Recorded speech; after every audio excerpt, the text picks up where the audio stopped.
Welcome back to the Making the Madness YouTube channel. Sean back again for another video today. This one's about Micah Peavy, the Texas Tech transfer committing to TCU. He's staying in the state of Texas, this time to play for Jamie Dixon, and that's a very good get because he's a former four-star guy that's a freak athlete. He can defend 1 through 5, and he can score inside. He has a lot of room to go when it comes to three-point shooting. He's not a shooter, and he's a pretty terrible free-throw shooter, but because of his defensive ability and his overall versatility, he's a very valuable player that played a pretty significant role for Tech last season. Decided to transfer when Chris Beard decided to leave. I thought he would fall into Texas, but he decides to go to TCU instead, stay in the state of Texas.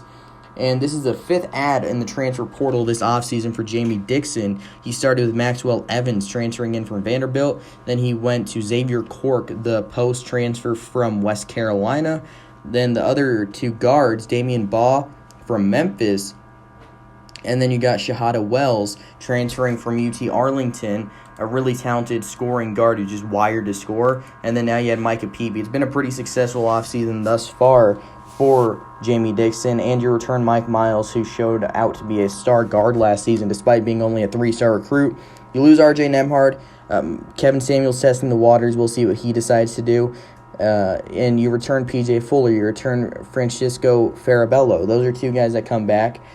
And I like a lot of what this TCU team is. They don't have stars. I think Mike Miles and Shahada Wells have star potential.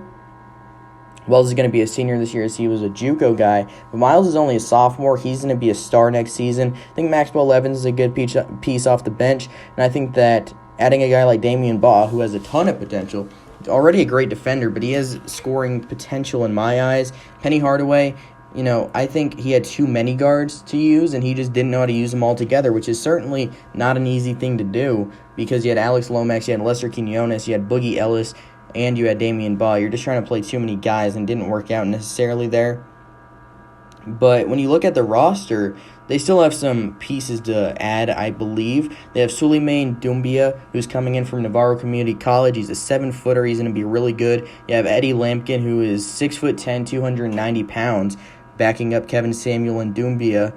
And then obviously you have Xavier Cork. That's 4-year scholarships filled. You have Charles O'Bannon Jr., also known as Chuck O'Bannon. You have Micah Peavy. You have Mike Miles, P.J. Fuller, Damian Baugh, Francisco Farabello, Shahada Wells, and Maxwell Evans. So I believe you have 1 or 2 scholarships remaining, assuming RJ Nembhard is gone, which is certainly what it sounds like. So I think there's definitely a few guys you can add into the fold here. And you've already added a pretty good nucleus of guys from the transfer portal. There's a ton of other guys you can add, and I think they're going to continue to find ways to get talented guys to go to the Dallas-Fort Worth area to play for Jamie Dixon, because this is a program that has developed pros. I mean, you look at Desmond Bain. He was a first-round pick last year. He was a first-round pick, I believe, the last pick of the first round.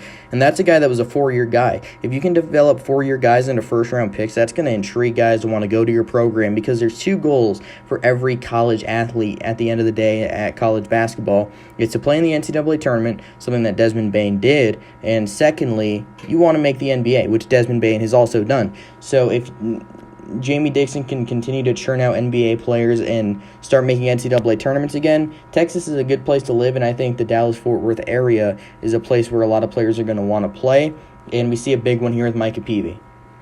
Thanks for listening to the video. Make sure to like and subscribe if you enjoyed. At the time of recording this, we're 19 subscribers away from hitting 100 subscribers. We definitely appreciate everybody's support for checking out the videos, and until next time, probably tomorrow, have a great day.